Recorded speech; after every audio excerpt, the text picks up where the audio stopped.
జలాల్ ఫడ్నవీస్ మాట్లాడుతున్నారు. లైవ్ చూద్దాం. त्यांनी हा जन्म ज्यांचा विरोध केला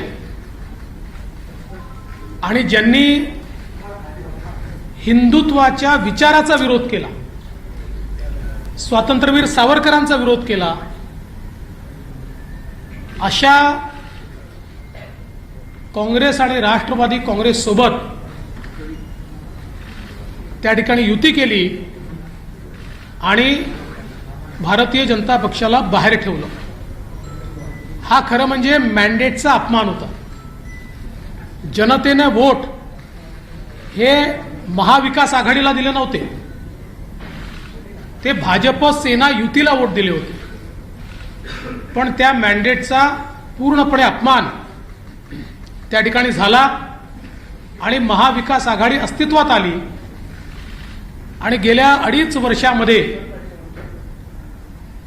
महाविकास आघाडीच्या माध्यमातून चालू असलेल्या इन्फ्रास्ट्रक्चरच्या कामांना स्थगिती, कुठल्याही प्रकारची नवीन विकास योजना नाही आणि त्यातच प्रचंड भ्रष्टाचार हा देखील आपल्याला पाहायला मिळाला. महाराष्ट्राच्या इतिहासामध्ये 2 मंत्री हे भ्रष्टाचाराकरता जेलमध्ये जाणं, मनी लॉन्ड्रिंगमध्ये जेलमध्ये जाणं एक अत्यंत आश्चर्याची अशा प्रकारची गोष्ट होती किंवा खेदजनक अशा प्रकारची ही बाब होती. एकीकडे माननीय हिंदुहृदय सम्राट बाळासाहेब ठाकरेंनी सातत्याने देशाचा शत्रू असलेल्या दाऊदचा विरोध केला आणि दुसरीकडे त्याच्याशी संबंधित असलेला म्हणून मंत्री जेलमध्ये जातो तर त्याला मंत्रिपदावरनं देखील काढण्यात आलं नाही. आणि एकूणच रोज सावरकरांचा अपमान, रोज हिंदुत्वाचा अपमान. ठीक आहे, शेवटच्या दिवशी संभाजीनगर झालं, पण ते केव्हा झालं? गव्हर्नरचं पत्र आलं त्यानंतर कुठलीच कॅबिनेट घ्यायची नसते. जोपर्यंत विश्वासमत होत नाही तोपर्यंत कॅबिनेट घ्यायची नसते हा नियम आहे. तरीही कॅबिनेट घेऊन मग जाता जाता संभाजीनगर, धाराशिव, दिबा पाटील अशा प्रकारचे निर्णय झाले.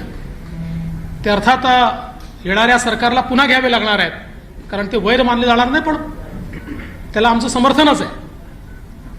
मात्र अशा या सगळ्या परिस्थितीमध्ये माननीय श्री एकनाथराव शिंदे हे शिवसेनेचे गटनेते आहेत आणि शिवसेनेच्या आमदारांची एक मोठी कुचंबणा झाली की ज्यांच्याशी लढलो आणि उद्या त्यांच्याशीच लढायचं आहे आणि त्यांच्या सोबत जायचं आणि उद्या हिंदुत्वावर मतं मागायचे कसे, उद्या आम्ही कशाच्या भरोश्यावर बोलायचं?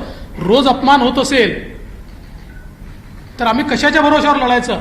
आमच्याच मतदारसंघामध्ये आमचे हारलेले विरोधक यांना रोज निधी दिला जात असेल तर कशाच्या भरोश्यावर लढायचं? अशा प्रकारचा विषय लक्षात आल्यानंतर झाल्यानंतर या सर्वांनी निर्णय घेतला की काँग्रेस राष्ट्रवादी सोबतची युती तोडा. ज्या युतीमध्ये आपण निवडून आलो ती युती ठीक आहे, ती आम्हाला मान्य आहे, पण काँग्रेस राष्ट्रवादी सोबत आम्ही राहायला तयार नाही. मात्र दुर्दैवाने माननीय उद्धवजींनी या आमदारांच्या ऐवजी काँग्रेस राष्ट्रवादीच्या नेत्यांना जास्त प्रिफरन्स दिला आणि शेवटपर्यंत त्यांचीच कास धरून ठेवली.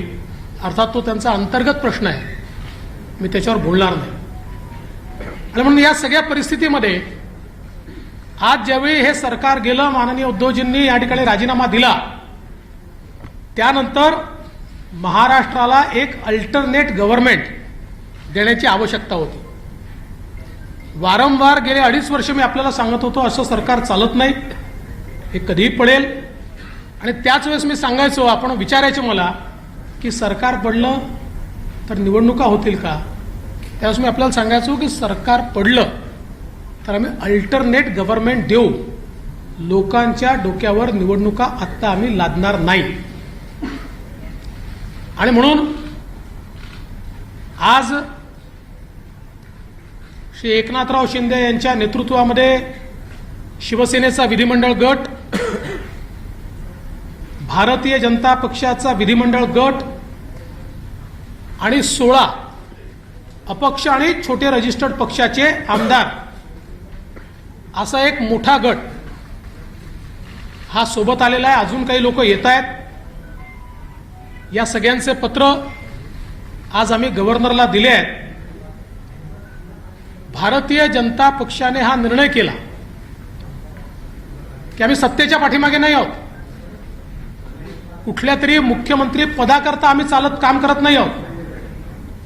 ही तत्वांची लढाई आहे, ही हिंदुत्वाची लढाई आहे, ही विचारांची लढाई आहे. आणि म्हणून भारतीय जनता पक्षाने हा निर्णय केला की श्री एकनाथ शिंदे साहेब यांना भारतीय जनता पार्टी समर्थन देईल आणि श्री एकनाथ शिंदे हे मुख्यमंत्री होतील.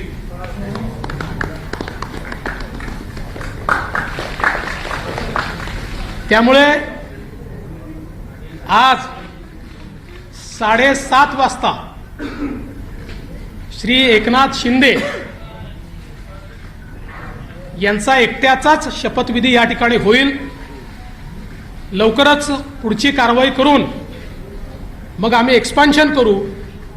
या एक्सपान्शनमध्ये शिवसेनेचे शिंदे साहेबांसोबत असलेले अपक्षांमधले आणि भारतीय जनता पक्षाचे असे सगळे लोक या एक्सपान्शनमध्ये या मंत्रिमंडळात येतील. मी स्वतः बाहेर असेन, पण पूर्णपणे या ठिकाणी हे सरकार योग्य प्रकारे चाललं पाहिजे ही जबाबदारी माझी देखील असेल आणि त्याकरता पूर्ण साथ आणि समर्थन या सरकारला मी देणार. आणि मला अतिशय आनंद आहे की पुन्हा एकदा हिंदुत्ववादी विचारांचं हिंदू हृदय सम्राट बाळासाहेब ठाकरे यांनी मांडलेलं हिंदुत्व,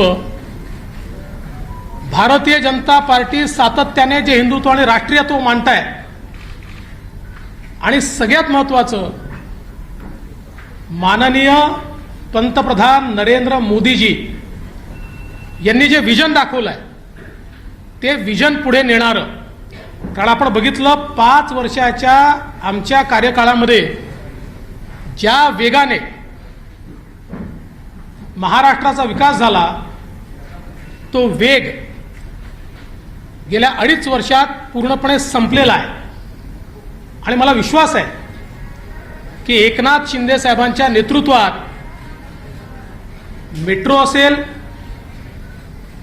वेगवेगळे प्रोजेक्ट्स असतील किंवा ओबीसीच्या आरक्षणाचा प्रश्न असेल, इम्पेरिकल डेटा पूर्ण करून माननीय सर्वोच्च न्यायालयामध्ये जाऊन ओबीसीला पुन्हा आरक्षण बहाल करणे हा विषय असेल किंवा इतर सगळे विषय, मी आता सगळे विषय मांडत नाही, मराठा आरक्षणापासून तर सगळे विषय हे निश्चितपणे एका निश्चित टप्प्यावर जातील. प्रत्येक समाजाला आणि विशेषतः दुर्बल घटकाला न्याय देण्याचा प्रयत्न हे सरकार करेल असा मला विश्वास आहे. आणि म्हणून मी आमच्या सगळ्यांच्या वतीनं श्री एकनाथ शिंदे साहेब यांचं अतिशय मनापासून अभिनंदन करतो आणि त्यांचे आभार मानतो. आज मुझे पता है हमारा ऑटोमेटिक होता है, हमारा हाँ पूरा इनका ऑटो मोड है. जैसे खबर तो चली गई मराठी में भी खबर गई लेकिन गहराई लाओ. जी जी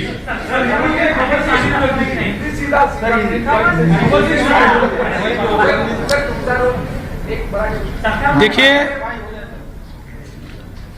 2019 में भारतीय जनता पार्टी और शिवसेना साथ में चुनाव लड़ी।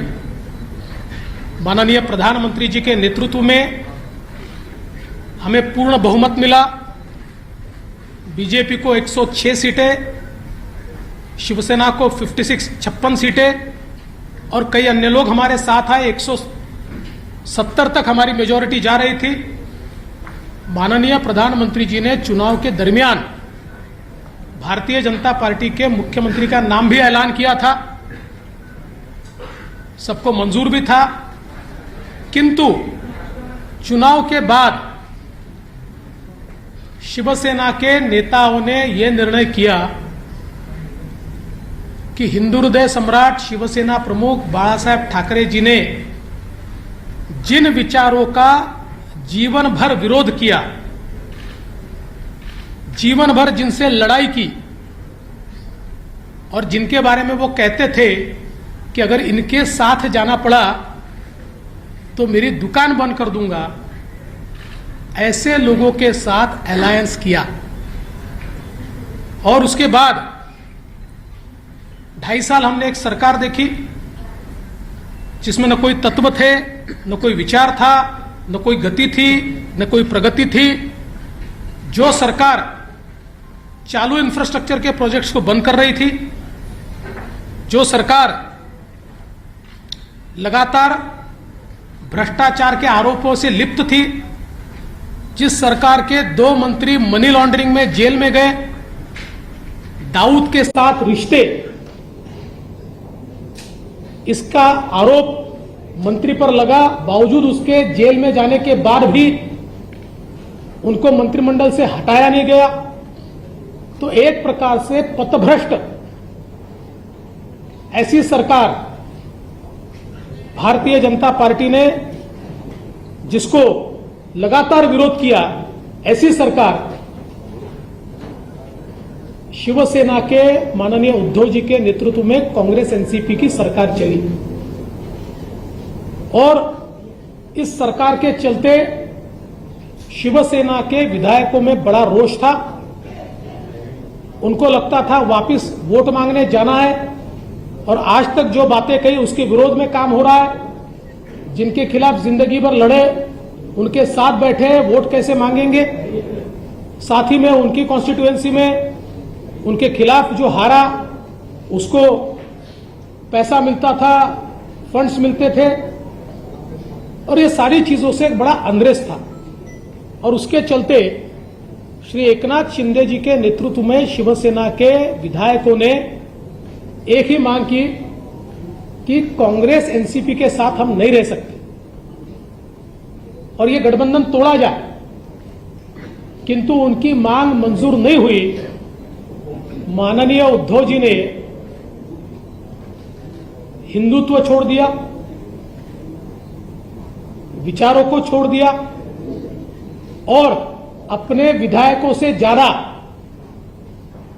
कांग्रेस और एनसीपी की बात दिल को लगाकर रखी और उन्हें ही महत्व दिया। इसके चलते इन विधायकों ने अपनी आवाज बुलंद की। मैं इसको बगावत नहीं कहूंगा, ये आवाज बुलंद की और आवाज बुलंद करके इन विधायकों ने ये कहा कि आप बाहर निकलिए, नहीं तो हम इनके साथ नहीं रहेंगे। और ऐसे समय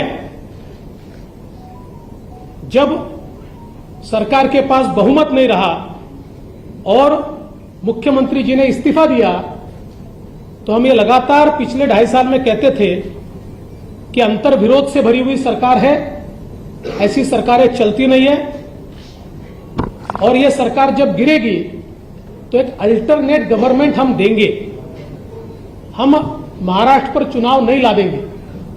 इसलिए एकनाथ शिंदे जी के साथ शिवसेना जो है, शिवसेना के नेता के रूप में आज उन्होंने मुख्यमंत्री पद के लिए अपना क्लेम माननीय राज्यपाल जी को दिया।